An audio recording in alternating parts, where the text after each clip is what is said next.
Oh my gosh, I think I finally slept several hours and I feel drugged. But the sun is up. My alarm just went off. 7 a.m. in here. Let's see. I did hear it rain last night. Oh, look at that view. Okay.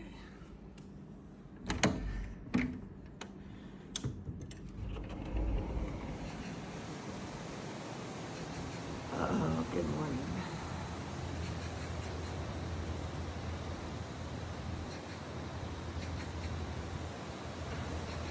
God, I wish I could live like this every day.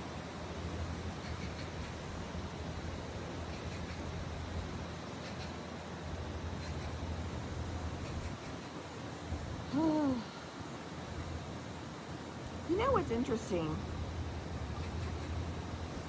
Am I wrong? But I feel like when I'm at the ocean, like in America, if I go down to Florida or someplace, Nantucket or wherever where I've been, I think I remember it smelling like sea salt. You know what I mean? Like the sea. You get a really heavy,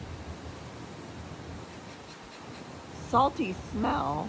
And in here, even walking right next to the water, you don't smell salt or salt water or oceany or whatever at all. If you guys know what I'm saying with that kind of smell, it's not a bad smell, but you smell it. Here you don't smell a thing.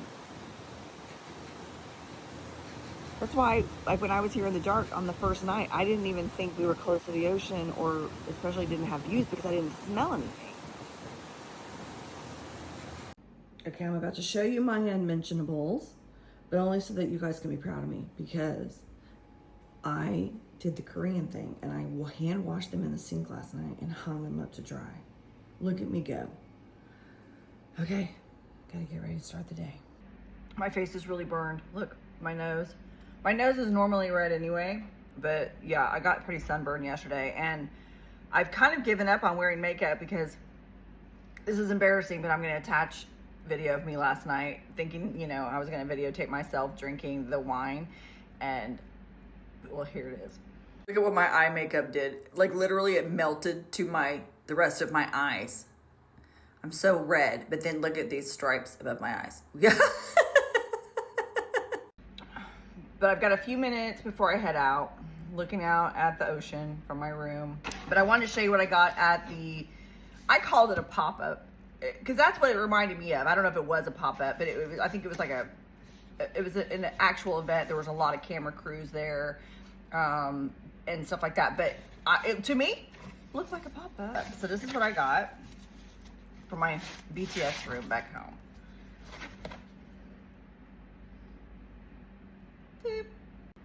Okay, people are asking me about if there's any animosity right now due to, what happened with the Korean workers in the United States. I've had 0 people be rude to me in any way, shape, or form about anything. As a matter of fact, I was just downstairs getting my coffee and banana milk at the CU, and it's self-checkout.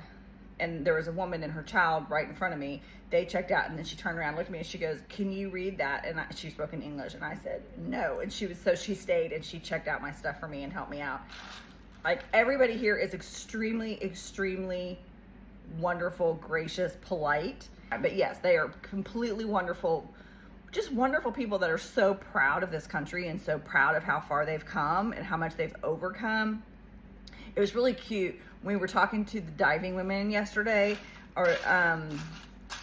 she was saying that, well, first of all, that job is hard. Like their lung capacity over time is so enormous. They take these huge breaths and then they dive down for long periods of time to, gather stuff, and then they come back up to the surface. And they do it, forever.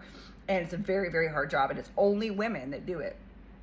And they're highly celebrated now here. But as I said on my video yesterday, they used to be just the lowest of the low. That's why no men did the job. The men did the fishing, the women started doing this. Even back in the Josian era, apparently, is what they were saying.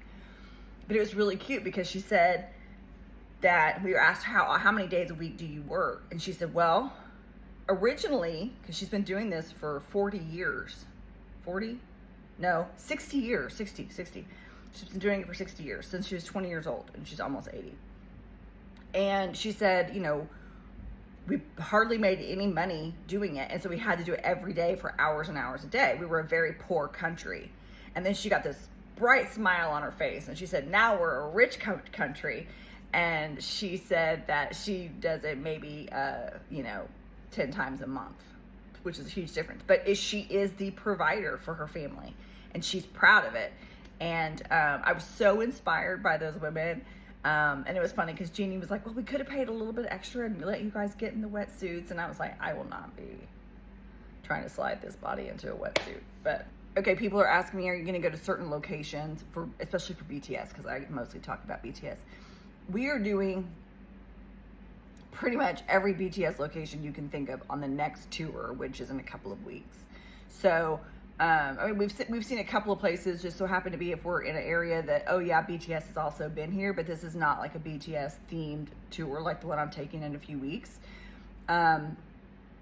So I think we're doing one place today, which I'm not going to share what that is. I'll show you later, where the boys were. As I told you, I put my butt where their butt has been yesterday. We saw where Jen took his tattoo photo, but everything else is mostly K-drama specific. And here's the thing, somebody said, I hope you're not just doing the K-drama stuff, that you're actually seeing it. Yes, we are going to different locations, but they chose locations that are seeing the country, are seeing the island. You're doing both at the exact same time. Another thing people are asking a lot about is like the food and stuff and all the walking. So I'm just going to be blunt and say, if you're not open to trying new foods and getting out of your comfort zone, don't come to Korea.